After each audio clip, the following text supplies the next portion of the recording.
தில்லியில் ஒரு தீர்ப்பறிஞருடைய வீட்டில் 100 கோடி ரூபா வரைக்கும் இருந்ததா செய்திகளில் பார்த்தோம். ஆனால் மோடியினுடைய மீடியா இதை பரபரப்பான செய்தியாக மாற்றுறதுனுடைய பின்னணி என்ன அப்படிங்கிறது குறித்து கொஞ்சம் ஐயமாத்த இருக்கு. பொதுவாக நீதித்துறை அப்படிங்கிறது நீதித்துறையாக இல்லை அப்படிங்கிற ஒரு எண்ணம் மக்கள் மத்தியில் பரவலாகவே இருக்குது. அது சரியா அப்படிங்கிறது தான் இந்த பதிவில் நம்ம பார்க்க போகிறோம். பதிவுக்குள்ளே போகிறதுக்கு முன்னாடி இந்த காணொலியை சப்ஸ்கிரைப் பண்ணாமல் யாரும் பார்த்துக்கிட்டு இருந்தீங்கன்னா அவங்கள சப்ஸ்கிரைப் பண்ணுங்க அப்படின்னு கேட்டுக்கிறேன். இந்த பதிவு குறித்து உங்களுடைய கருத்து என்ன மாதிரி இருந்தாலும் அதை கீழே கமெண்ட் செக்ஷனில் பதிவு பண்ணுங்க. அதுக்கு விளக்கம் அளிக்கிறதுக்கு காத்துட்டு இருக்கேன். இந்த பதிவு உங்களுக்கு பிடிச்சிருந்தது அப்படின்னா உங்கள் நண்பர்கள் தெரிஞ்சவர்கள் எல்லாருக்கும் சொல்லி அவங்களையும் பார்க்க சொல்லுங்க. லைக் பண்ணுங்க, ஷேர் பண்ணுங்க. வாங்க பதிவு போகலாம்.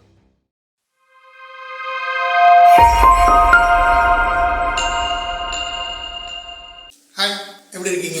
நல்லா இருப்பீங்கன்னு நினைக்கிறேன். தொடர்ச்சியாக நம்மளுடைய பதிவை கவனிச்சுட்டு வர்றவங்களுக்கு ஒரு விஷயம் புரிஞ்சிருக்கும். நம்ம நீதிபதி, நீதிமன்றம் அப்படிங்கிற சொல்லலாம் பயன்படுத்துறது இல்லை. அதுக்கு மாறா தீர்ப்புரைஞர், தீர்ப்பு மன்றம் அப்படிங்கிற சொல்லத்தான் பயன்படுத்திட்டு இருக்கோம். ஏன் அப்படின்னா தீர்ப்பு மன்றங்களில் வழங்கப்படுற தீர்ப்புகள் நடப்புல இருக்கிற நீதிக்கு பொருந்தாத விதமாக தான் தீர்ப்புகள் சொல்லப்படுது. எளிய மக்கள் இந்த தீர்ப்பு மன்றங்களை எப்படி ஏற்றுக்கிறாங்க அப்படின்னா அவங்களுக்கு பெருசாக அதில் நம்பிக்கை ஒன்றும் இல்லை. கடைசி புகலிடம் அப்படின்னு சொல்லுவாங்க.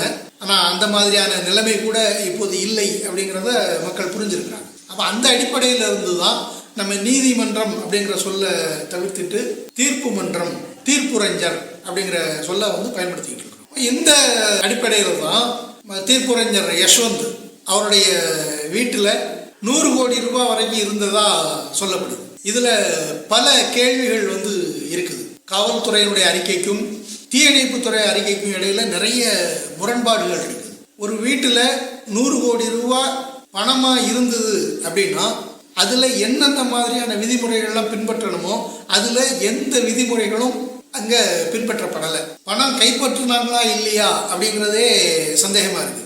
அந்த அடிப்படையில் தான் அவங்களுடைய அறிக்கைகள் முன்னுக்கு பின் முரணாக இருக்குது. இதில் உச்ச தீர்ப்பு மன்றம் ஒரு முதல் அறிக்கை அப்படிங்கிற மாதிரி ஒன்று சொல்லியிருக்கிறாங்க. அதில் இந்த மாதிரி பணம் எதுவும் கைப்பற்றப்படலை அப்படிங்கிற மாதிரி அந்த அறிக்கை சொல்லுது. இப்படி அது குறித்த தகவல்களில் பல குழப்பங்களும் முரண்பாடுகளும் இருக்குது. வீடியோ ஒரு சின்ன துணுக்கு ஒன்று வருது.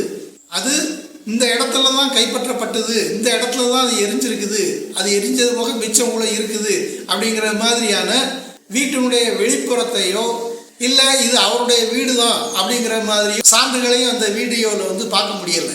பொதுவாக குறிப்பிட்ட அந்த இடத்த மட்டும் காட்டுறாங்க. அது அவருடைய வீடு தானா அப்படிங்கிறதே சிக்கலுக்குரியதாக இருக்குது. இதைத்தான் அந்த தீர்ப்புரைஞனும் சொல்லியிருக்கிறாரு. அது என்னுடைய பணம் இல்லை அப்படிங்கிறத சொல்லியிருக்கிறாரு. பூட்டி இருந்த அறையை உடைச்சு தான் நம்ம பணத்தை கைப்பற்றணும் அப்படிங்கிற மாதிரி ஒரு தகவல் இருக்குது.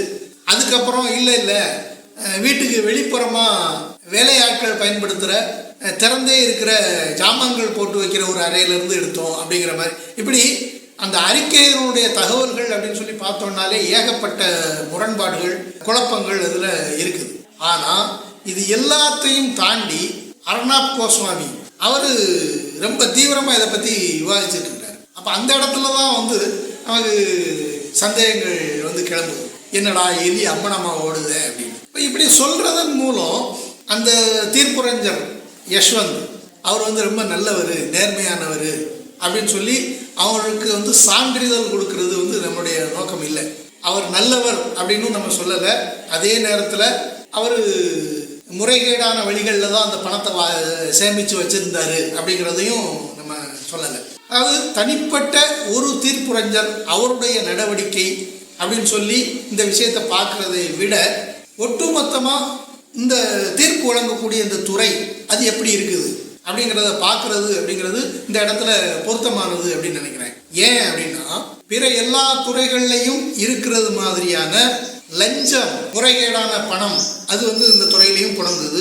இந்த துறையில் இருக்கிற பாலியல் முறைகேடு குறித்தும் நிறைய தகவல்கள் வந்திருக்குது. முறைகேடான தீர்ப்புகளை பெறுவது அப்படிங்கிறது மாதிரியான தகவல்களும் நிறைய வந்திருக்குது.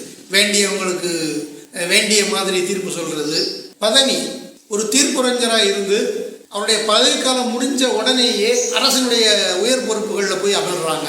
இப்போ இந்த மாதிரி நிறைய சிக்கல்கள் வந்து அந்த தீர்ப்பு வழங்குற துறைக்குள்ளே இருக்குது. இப்போ இதையெல்லாம் இணைச்சு பார்த்து தான் இது குறித்த ஒரு தெளிவுக்கு வந்து நம்ம வர முடியும். அப்படிங்கிறதுனால இந்த இடத்துல நம்ம பேசுறது வந்து பொருத்தமாக இருக்குது அப்படிங்கிறது சொல்லுவியோட கருத்து. இப்போ தொலைக்காட்சி ஊடகங்களில் இது குறித்து நடத்தப்படுற விவாதம் எல்லாமே திட்டமிட்டது மாதிரி ஒரு திசையை நோக்கி போய்கிட்டு இருக்கு. அது என்ன அப்படின்னா கொலீஜியம் தவறு அப்படிங்கிறது. அதாவது இந்த தீர்ப்புரைஞர் வந்து கொலீஜியத்தினால தேர்ந்தெடுக்கப்பட்டிருக்கிறாரு அப்படிங்கிறது, கொலீஜியம் இந்த மாதிரியான முறைகேடான தீர்ப்புரைஞர்களை வந்து கவனித்து தடுக்க தவறுது அப்படிங்கிறது. அடுத்து கொலீஜியத்துக்கு இந்த மாதிரியான தீர்ப்புரைஞர்களை தடுக்கிறது மாதிரியான தகுதிகள் எதுவும் இல்லை அப்படிங்கிறது. ஆக ஒட்டுமொத்த விவாதமே கொலீஜியம் தவறு அப்படிங்கிற திசையை நோக்கி பயணிக்குது. கொலீஜியத்தில் பிழைகளே இல்லை அப்படிங்கிறது நம்முடைய கருத்து இல்லை. ஆனால் இந்த விவாதங்கள் எதை நோக்கி நம்ம தள்ளுது அப்படின்னா, கொலீஜியமா இல்லை மோடி பொறுப்பேற்றதுக்கு பிறகு தீர்ப்புரைஞர்களுடைய நியமனத்தில் கொண்டு வரப்பட்ட சட்ட திருத்தமா, இந்த ரெண்டுல எது சரி அப்படிங்கிறத நோக்கி தான் இந்த விவாதம் வந்து நம்மளை தள்ளுது. இப்போ இருக்கிற சிக்கல் என்ன அப்படின்னா, மோடி அரசாங்கம் வந்து தொடர்ச்சியா பல விஷயங்களை வந்து முன்னெடுத்துட்டு இருக்கிறாங்க. ஒரே நாடு ஒரே தேர்தல், மாநிலங்களுக்கு அதிகாரம் இருக்கக்கூடாது, இப்படி இந்த ஒரே நாடு அப்படிங்கிற வரிசையில பல திட்டங்களை வந்து கொண்டு வர்றதுக்கு முனைப்பு காட்டிட்டு இருக்கிறாங்க. இதனுடைய பொருள் பன்மைத்தன்மையை அளிக்கிறது அப்படிங்கிறது தான். தனித்தனி மாநிலங்கள், தனித்தனி பண்பாடு, தனித்தனி கலாச்சாரம் அப்படிங்கிற மாதிரிலாம் இருக்கக்கூடாது. இந்தியா அப்படிங்கிறது ஒரு நாடு, அதுக்கு ஒரு மொழி, ஒரு கலாச்சாரம் அப்படிங்கிற திசையை அவங்க போய்கிட்டு இருக்கிறாங்க. அதை அடைகிறதுக்கான வழியாகத்தான் இந்த ஒரே திட்டங்கள் எல்லாம் வந்து கொண்டு வரப்படுது. இப்போ சிக்கல் என்ன அப்படின்னா, இந்த திட்டங்களை எல்லாம் சட்டங்களாக்கி நடைமுறைப்படுத்தணும் அப்படின்னா அதில் ஒரு நடைமுறை சிக்கல் இருக்குது. என்னன்னா, 1973 கேசவானந்த பாரதி அப்படிங்கிற ஒரு வழக்கு. அந்த வழக்கில் உள்ள தீர்ப்பு என்ன அப்படின்னா, நாடாளுமன்றம் கூடி அரசியலமைப்பினுடைய அடிப்படையான விதிகளை வந்து மாற்ற முடியாது, அந்த அடிப்படையான அரசியலமைப்பினுடைய விதிகள் வந்து மாற்றப்படக்கூடாது, அது நாடாளுமன்றத்தாலும் கூட முடியாது அப்படிங்கிறது தான் அந்த தீர்ப்பு. அந்த தீர்ப்பு உச்ச தீர்ப்பு மன்றத்தினுடைய 13 தீர்ப்புரைஞருடைய அமர்வுல அந்த தீர்ப்பு வந்து வழங்கப்பட்டிருக்கு. இப்போ அதை மாற்றணும் அப்படின்னா அடுத்து 15 தீர்ப்புரைஞர்கள் கொண்ட ஒரு அமர்வுல தான் வந்து அதை மாற்ற முடியும். அப்போ அப்படி செய்யணும் அப்படின்னா உச்ச தீர்ப்பு மன்றத்தினுடைய தீர்ப்புரைஞர்களில் பெரும்பாலானவர்கள் மோடி அரசாங்கம் சொல்வதை அப்படி செய்யக்கூடியவங்களா வேணும். அப்போ இப்போ இருக்கிற நடைமுறைகளின்படி அந்த மாதிரி உடனடியாக செய்ய முடியுமா அப்படின்னா செய்ய முடியலை. அப்போ அதுக்காகத்தான் இந்த கொலீஜியம் முறையெல்லாம் மாற்றிட்டு புதுசான ஒரு சட்ட திருத்தத்தின் மூலம் தனக்கு வேண்டிய ஆட்களை வேண்டிய முறையில் உள்ளே கொண்டு வரணும் அப்படிங்கிற திட்டத்துக்காகத்தான் அந்த திருத்தங்களை வந்து கொண்டு வந்திருக்கிறாங்க. அப்போ அதை செயல்படுத்துறதுக்கு இது ஒரு வாய்ப்பாக இருக்குது. அப்படிங்கிறதுனால தான் இந்த பிரச்சனையை அவ்வளோ பூதாகரமாக வந்து பெரிய அளவில் பேசுகிறாங்க. அப்போ ஒரு தீர்ப்புரைஞருடைய வீட்டில் 100 கோடி ரூபாய் இருந்தது அப்படிங்கிறதான இந்த தகவலை நம்ம இதோட இணைச்சு தான் வந்து பார்க்க வேண்டியிருக்கு. அதனால தான் இவ்வளவு முரண்பாடுகள் அதில் இருக்குது அப்படிங்கிறத தொடக்கத்திலே வந்து சுட்டி காட்டணும். இப்போ நீதித்துறையில் இது மட்டும்தான் சிக்கலாம் அப்படின்னா அப்படி இல்லை. அதில் நிறைய பேச வேண்டிய விஷயங்கள் நிறைய இருக்குது. சமூக நீதி, தீர்ப்புரைஞர்கள் அப்படின்னு சொல்லி எடுத்துக்கிட்டோம்னா அதில் பெரும்பாலும் தங்களை உயர் ஜாதியினர் அப்படின்னு சொல்லி கருதி கொள்கிற பிரிவினர் தான் இருக்கிறாங்க. ஒடுக்கப்பட்டவர்களுக்கோ இல்லை தாழ்த்தப்பட்டவர்களுக்கோ தீர்ப்புரைஞர்கள் ஒதுக்கீடுல எத்தனை தீர்ப்புரைஞர்கள் பணியாற்றுறாங்க அப்படின்னு சொல்லி கணக்கெடுத்தோம் அப்படின்னா இந்த உயர் ஜாதியினர் அப்படின்னு சொல்லி தங்களை தாங்களே நினைச்சுக்கிற அவங்களுக்கும் இவங்களுக்குமான இடைவெளி வந்து ரொம்ப தூரமாக இருக்குது. இது சரி செய்யப்படணுமா வேண்டாமா அப்படிங்கிறது முதன்மையான கேள்வி. அடுத்து காவிமயம்.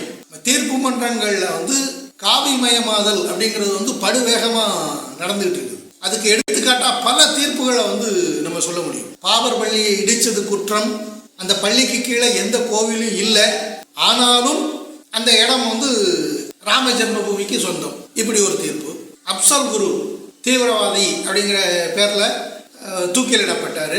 அவருக்கு எதிராக வைக்கப்பட்ட எந்த குற்றச்சாட்டுகளும் நிரூபிக்கப்படலை. அவர் குற்றம் செஞ்சாரு அப்படிங்கிறதுக்கு எந்த சான்றுகளும் இல்லை. இருந்தாலும் நாட்டினுடைய மனசாட்சியை திருப்திப்படுத்துறதுக்காக அவரை தூக்கில் போடுறோம் அப்படின்னு சொல்லி தீர்ப்பு சொன்னாங்க. புல்டோசர் இப்போ எப்படி என்கவுண்டர் ஒரு சிக்கலான பிரச்சனையா இருக்குதோ அதே மாதிரி குற்றம் செய்தவர்களுடைய வீடுகளை இடிக்கிறது அப்படிங்கிறது வட மாநிலங்களில் பரவலாக இருக்குது. இதை அங்கொண்டு இங்கொண்டுமா சில தீர்ப்புரைஞர்கள் கண்டிச்சிருக்கிறாங்க. அப்படின்னாலும் இதை செய்யக்கூடாது அப்படின்னு சொல்லி துல்லியமான நடவடிக்கை எதுவும் எடுக்கப்படலை. அப்படி ஏற்கனவே எடுத்தவங்களுக்கு இது தண்டனை அப்படிங்கிற மாதிரியும் எதுவும் அறிவிக்கப்படலை. அப்போ இதெல்லாம் எந்த அடிப்படையில் நம்ம பார்க்கறது? இடஒதுக்கீட்டுக்கு எதிராக அன்னையிலிருந்து இன்னைய வரைக்கும் வழங்கப்பட்ட தீர்ப்புகளை நம்ம எடுத்து பார்த்தோம் அப்படின்னா அது சொல்லும் அரசியலமைப்பை விட ஜாதிய மனோபாவம் உயர்ந்தது அப்படிங்கிறத அந்த தீர்ப்புகள் சொல்லும். இந்துக்கள் அனைவரும் அர்ச்சகராகலாம் அப்படிங்கிற சட்டம், இதுக்கு எதிரான தீர்ப்புகளை எல்லாம் வச்சு பார்த்தோம் அப்படின்னா அரசியலமைப்பை விட மனு நீதி தான் முதன்மையானது அப்படிங்கிறத அதிலிருந்து நம்ம தெரிஞ்சுக்கிடலாம். இன்னும் பல தீர்ப்புகளில் மனுஸ்மிருதியை மேற்கோள் காட்டியே தீர்ப்பு வழங்கப்பட்டிருக்கு. இப்படி பல விஷயங்களை நம்ம சொல்லிக்கிட்டே போகலாம். அந்த அளவுக்கு தீர்ப்பு மன்றங்கள் காவிமயமாக்கப்பட்டிருக்குது அப்படிங்கிறது வெளிப்படை. அடுத்து தீர்ப்புகளில் இருக்கிற விதிமீறல்கள், முறைகேடுகள், முதல்ல ஒரு தீர்ப்பை சொல்றது, அதுக்கப்புறம் ரகசியமாக அந்த தீர்ப்பை கொஞ்சம் மாற்றி எழுதுறது, சில பகுதிகளை சேர்க்கறது, சில பகுதிகளை நீக்கிறது, இப்படியான பல விஷயங்கள் நடந்திருக்கு. இது குறிப்பிட்டு சொல்லணும் அப்படின்னு சொல்லி அவசியம் இல்லை. தேடி பார்க்கணும்னு நினைக்கிறவங்களுக்கு ஏராளமான தகவல்கள் இணையத்திலே கொட்டி கிடக்குது. இதுக்கு அடுத்து தீர்ப்புரைஞர்களுக்கான பாதுகாப்பு.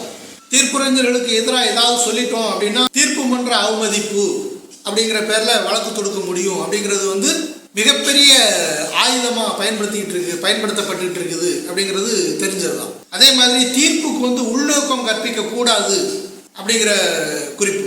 தீர்ப்புக்கு உள்நோக்கம் இருக்குதா இல்லையா அப்படிங்கிறதை விட தீர்ப்புக்கு உள்நோக்கம் கற்பிக்க கூடாது அப்படிங்கிறது மிகப்பெரிய விஷயமா இருக்குது. அப்போ தீர்ப்பு வழங்கும் துறை அப்படிங்கிறது இவ்வளவு பெரிய சிக்கல்களோடு தான் இருக்குது. அதனால தான் மக்களுக்கு தீர்ப்பு மன்றங்கள் மேலே பெரிய அளவில் எந்த மதிப்பும் இல்லை. தீர்ப்பு அப்படிங்கிறது மக்களுக்கு சாதகமாக இருக்கணும்.